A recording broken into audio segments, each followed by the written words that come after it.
दोस्तों, जरा एक पल अपनी आंखें बंद करिए और सोचिए, अगर आपकी जिंदगी बदलने का एक असली मौका मिले, अगर आपके पास अपने सपनों को हकीकत में बदलने की शक्ति हो, तो क्या आप उसे यूं ही जाने देंगे या फिर पूरे जुनून और हिम्मत के साथ उस मौके को पकड़कर जी लेंगे?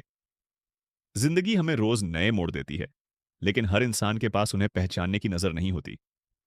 बहुत से लोग रोजमर्रा के कामों में फंसे रहकर धीरे धीरे अपने सपनों से दूर हो जाते हैं, लेकिन कुछ ऐसे होते हैं जो अलग तरह से सोचते हैं और दुनिया को बदलने का जज्बा रखते हैं।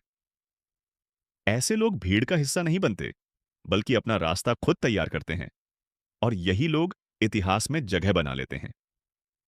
सफलता कभी केवल किस्मत पर नहीं टिकती। यह उन अनगिनत क्षणों का नतीजा होती है जब आपने हार मानने से इनकार किया, जब डर को अपने फैसलों पर हावी नहीं होने दिया, जब हजार बार ना सुनने के बाद भी आपने एक हां की तलाश जारी रखी। सोचिए, एक इंसान जिसके पास बस सपना है और जेब में उम्मीद, सामने बाधाओं का पहाड़ है और चारों तरफ से आवाज आती है, यह नामुमकिन है। लेकिन वह व्यक्ति मुस्कुराकर कहता है, रुकिए, देखते हैं मैं क्या कर सकता हूं। यही सोच एक साधारण इंसान को असाधारण बना देती है। हम एक ऐसे दौर में जी रहे हैं जहां हर तरफ कंपटीशन है। लोग आपको बताएंगे कि क्या सही है और क्या गलत। लेकिन असली खेल तब शुरू होता है जब आप अपने दिल की सुनते हैं। वह आवाज जो आपको कहती है, कुछ बड़ा करो, कुछ ऐसा जिसे सालों बाद भी याद किया जाए। सफलता की राह आसान नहीं होती। इसमें थकान है, धैर्य है, संघर्ष है। लेकिन यही रास्ता आपको यह दिखाता है कि आपकी असली ताकत क्या है। जब आप पीछे मुड़कर देखते हैं तो समझते हैं कि हर असफलता, हर ठोकर आपको और मजबूत बनाने के लिए थी। हर सफल इंसान की जिंदगी में एक मोड़ आता है जब उसे दो राहों में से चुनना होता है। एक आसान, जहां सब जा रहे हैं। दूसरा कठिन, जहां शायद कोई ना हो, लेकिन मंजिल तक पहुंचने का यही रास्ता है। आसान राह आपको आराम देगी, लेकिन कठिन राह आपकी पहचान बनाएगी। ये किताब सिर्फ जीत की बातें नहीं करती। यह आपको उस सफर पर ले जाती है जहां आप सीखेंगे कैसे अलग अलग विचारों को जोड़कर कुछ नया रचा जाए, कैसे फोकस करके अनावश्यक चीजों को ना कहा जाए, कैसे अपने भीतर की भूख और जिज्ञासा को जिंदा रखा जाए, और कैसे सपनों को सिर्फ सोचा नहीं बल्कि जिया जाए। जिंदगी का यह खेल आपके पास सिर्फ एक बार आता है। आप चाहें तो दर्शक बनकर देख सकते हैं कि और लोग कैसे जीत रहे हैं, या फिर मैदान में उतर सकते हैं, गिर सकते हैं, उठ सकते हैं, चोट खा सकते हैं, और आखिरकार जीत सकते हैं। यह सफर डरावना भी है क्योंकि कोई गारंटी नहीं है, लेकिन रोमांचक भी है क्योंकि हर दिन कुछ नया सामने लाता है। अगर आपके दिल में सपना है और भीतर वह चिंगारी है जो बुझने से इनकार करती है, तो पूरी दुनिया आपकी कहानी सुनने के लिए इंतजार कर रही है।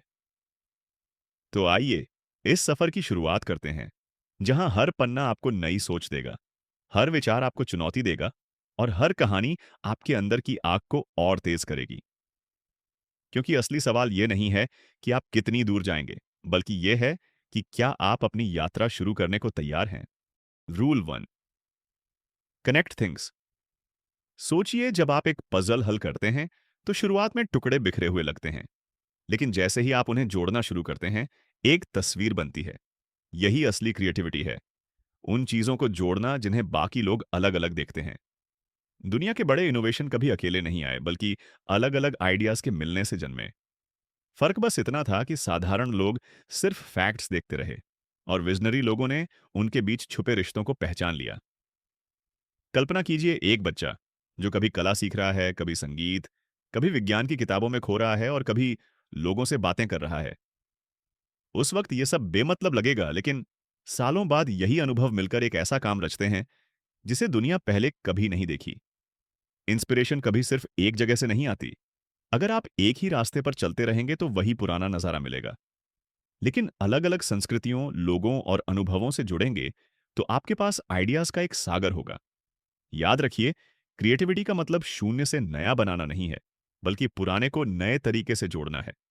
यह एक मानसिक रसायन है जहां अलग अलग एलिमेंट्स मिलकर कुछ नया और अनोखा गढ़ते हैं।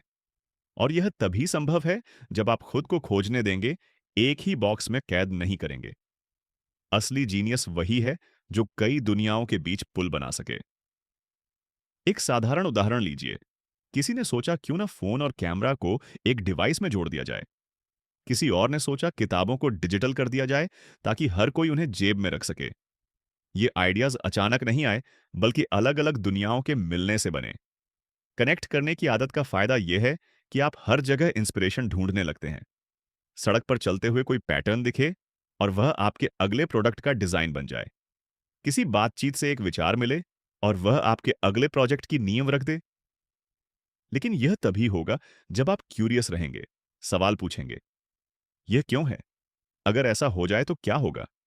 क्या इसे किसी और चीज से जोड़ा जा सकता है?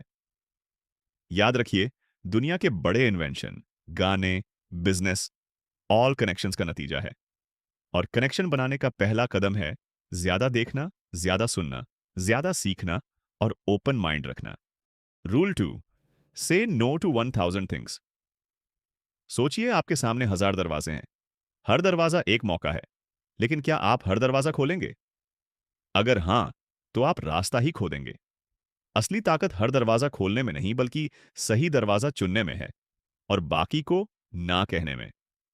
हम सभी के पास आइडियाज की लंबी लिस्ट होती है, लेकिन हकीकत यह है कि सब कुछ एक साथ करना संभव नहीं। अगर आप हर चीज पर हां कहेंगे, तो किसी भी चीज में एक्सीलेंस नहीं पा सकेंगे। आज के समय में तो डिस्ट्रैक्शंस हर जगह हैं। सोशल मीडिया, नोटिफिकेशंस, नए प्रोजेक्ट्स, दूसरों की उम्मीदें। अगर आपने तय नहीं किया कि आपका समय कहाँ खर्च होगा, तो दुनिया तय कर देगी कि आपका समय कहाँ बर्बाद होगा। फोकस का मतलब है अपनी ऊर्जा सिर्फ उस काम में लगाना जो आपके अल्टीमेट विजन को आगे बढ़ाए। इसके लिए आपको हजारों चीजों को ना कहना सीखना होगा। यह आसान नहीं है। कभी आपको आकर्षक मौकों को छोड़ना पड़ेगा। लोग कहेंगे आप चांस खो रहे हैं। लेकिन याद रखिए, हर चमकती चीज सोना नहीं होती। कल्पना कीजिए, एक पेंटर रोज नई पेंटिंग शुरू करे, लेकिन कोई भी पूरी ना करे। क्या वह कभी मास्टर बन पाएगा? नहीं। सफलता क्लैरिटी से आती है, और क्लैरिटी मिलती है जब आप गैर जरूरी चीजों को हटाना सीखते हैं। हर बार जब आप गलत चीज को हां कहते हैं, तो सही चीज से दूर चले जाते हैं। कभी कभी अपने ईगो को छोड़कर उन प्रोजेक्ट्स को भी अलविदा कहना पड़ता है जिनमें आपने मेहनत डाली हो, लेकिन अब वे आपकी दिशा से मेल नहीं खाते। ये कठिन होता है, लेकिन यही आपको आपकी असली मंजिल तक पहुंचाता है। याद रखिए, ना कहना सिर्फ एक निर्णय नहीं, बल्कि सेल्फ रिस्पेक्ट का रूप है। यह आपके सपनों को प्राथमिकता देने का तरीका है। जब आप इस स्किल में माहिर हो जाते हैं, तो कोई भी आपको आपकी मंजिल तक पहुंचने से रोक नहीं सकता। Rule 3, stay hungry, stay foolish. सोचिए, अगर आज कोई आपसे कहे कि आप जो भी चाहते हैं वह पा सकते हैं, तो आपका पहला सवाल होगा, कैसे? असलियत यह है कि असाधारण लोग कभी संतुष्ट नहीं होते। उनके भीतर सीखने, आगे बढ़ने और बेहतर बनने की भूख हमेशा जीवित रहती है। स्टे हैंगर का मतलब सिर्फ पैसे की चाह नहीं, बल्कि ग्रोथ की भूख है। वही आग जो हर सुबह आपको बिस्तर से उठने पर मजबूर करती है, चाहे पिछली रात आप जीत का स्वाद छक चुके हों। लेकिन भूख अकेले काफी नहीं, आपको स्टे फॉलिश भी रहना होगा। यानी इतना ओपन माइंडेड कि आप नए प्रयोग करने से न डरें, रिस्क लेने से न हिचकें और अपने कंफर्ट जोन से बाहर निकलें। फूलिश का मतलब यहां बेवकूफ नहीं, बल्कि वह साहस है जो कहता है, शायद यह पागलपन लगे, लेकिन मैं इसे आजमा कर देखूंगा। सोचिए, अगर आप हमेशा सुरक्षित खेलते रहेंगे, तो वही पाएंगे जो बाकी सबको मिलता है। सेफ चॉइसेस आराम देती है, लेकिन वह संतोष नहीं जो रिस्की रास्ते देते हैं। यही भूख और पागलपन का मेल दुनिया बदलता है। जो लोग अलग सोचते हैं वही दुनिया को नया देते हैं। शुरू में लोग उन्हें पागल कहते हैं, मजाक उड़ाते हैं, लेकिन वही लोग खेल बदल देते हैं। स्टे हंग्री का मतलब है, अपनी उपलब्धियों पर मत रुकिए। जीत के बाद जश्न मनाइए, लेकिन अगला चैलेंज तुरंत ढूंढिए। स्टे फूलिश का मतलब है, खुद को कभी सब कुछ जानने वाला मत समझिए। जैसे ही आप सोचते हैं कि सब आ गया, आपका सीखना बंद हो जाता है। याद रखिए, भूख और पागलपन का यह खेल कभी खत्म नहीं होता। यह एक मानसिकता है जो आपको हर दिन नए सपनों की ओर दौड़ाता है और आपको ऑर्डिनरी से एक्स्ट्रा ऑर्डिनरी बना देता है। Rule 4, master the message. कल्पना कीजिए, आपने दुनिया का सबसे बेहतरीन आइडिया सोचा, एक शानदार प्रोडक्ट बनाया, लेकिन अगर आप उसे इस तरह प्रस्तुत नहीं कर पाए कि लोगों का दिल धड़क उठे, तो उसका असर आधा रह जाएगा। यही है मैसेज की ताकत।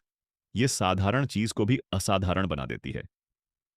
दुनिया में आइडियाज की कमी नहीं, फर्क सिर्फ इतना है कि कौन उन्हें इस तरह पेश करता है कि लोग सिर्फ सुने नहीं, बल्कि महसूस करें। कम्युनिकेशन सिर्फ बोलना नहीं है, ये एक कला है। इसमें एनर्जी, इमोशन और क्लैरिटी का मेल चाहिए। एक साधारण प्रोडक्ट भी अगर जुनून और कहानी के साथ पेश किया जाए तो लोगों के दिल छू लेता है। स्टोरी टेलिंग इस कला का सबसे बड़ा हथियार है। एक अच्छी कहानी लोगों को जानकारी नहीं देती, बल्कि उन्हें यात्रा पर ले जाती है, जहां वह खुद को उस मैसेज का हिस्सा महसूस करते हैं। मास्टरिंग द मैसेज के 3 मूल तत्व हैं: क्लैरिटी, सिंपल भाषा और साफ विजन। इमोशन, लोग फैक्ट्स भूल जाते हैं, लेकिन भावनाएं याद रखते हैं। ऑथेंटिसिटी, लोग तुरंत पहचान लेते हैं कि आप सच्चे हैं या दिखावा कर रहे हैं। याद रखिए, हर इंटरेक्शन, चाहे मीटिंग हो या सोशल मीडिया पोस्ट, आपका मंच है। आपका मैसेज सिर्फ शब्दों का संग्रह नहीं, बल्कि एक अनुभव है। जब आप बोलें, तो लोग सिर्फ सुने नहीं, बल्कि महसूस करें। यही फर्क है एक साधारण स्पीकर और एक लीजेंड में। Legend। Rule 5: sell dreams not products. जरा सोचिए, जब आप कुछ खरीदते हैं तो क्या सिर्फ प्रोडक्ट खरीदते हैं? नहीं, आप उसके पीछे छिपे सपने, उम्मीद और बेहतर कल की संभावना खरीदते हैं। दुनिया के सबसे बड़े ब्रांड्स ने कभी सिर्फ प्रोडक्ट्स नहीं बेचे, उन्होंने उम्मीद, आजादी, खुशी और जीवन शैली बेची। अगर आप सिर्फ फीचर्स बताएंगे तो लोग सुनेंगे, लेकिन अगर आप उन्हें उनके सपने दिखा देंगे तो वे महसूस करेंगे। उदाहरण के लिए, कोई नया फोन सिर्फ एक मशीन नहीं है, वह आपकी क्रिएटिविटी का नया टूल है, दोस्तों से जुड़ने का बेहतर तरीका है, पलों को कैद करने का साधन है, यानी एक अनुभव। सेल ड्रीम्स का मतलब है लोगों को यह महसूस कराना कि जो आप दे रहे हैं वह उनकी पर्सनैलिटी और उनके लक्ष्यों का हिस्सा है। जब आप सिर्फ प्रोडक्ट बेचते हैं, लोग तुलना करेंगे, लेकिन जब आप सपने बेचते हैं तो तुलना खत्म हो जाती है। याद रखिए, लोग प्रोडक्ट्स भूल जाते हैं, लेकिन अपने सपनों को कभी नहीं भूलते। इसलिए अगली बार जब आप कुछ पेश करें तो फीचर्स मत गिनाइए, उनकी आंखों में देखिए, उनके सपनों को समझिए और उन्हें वह दिखाइए जो उनका दिल चाहता है।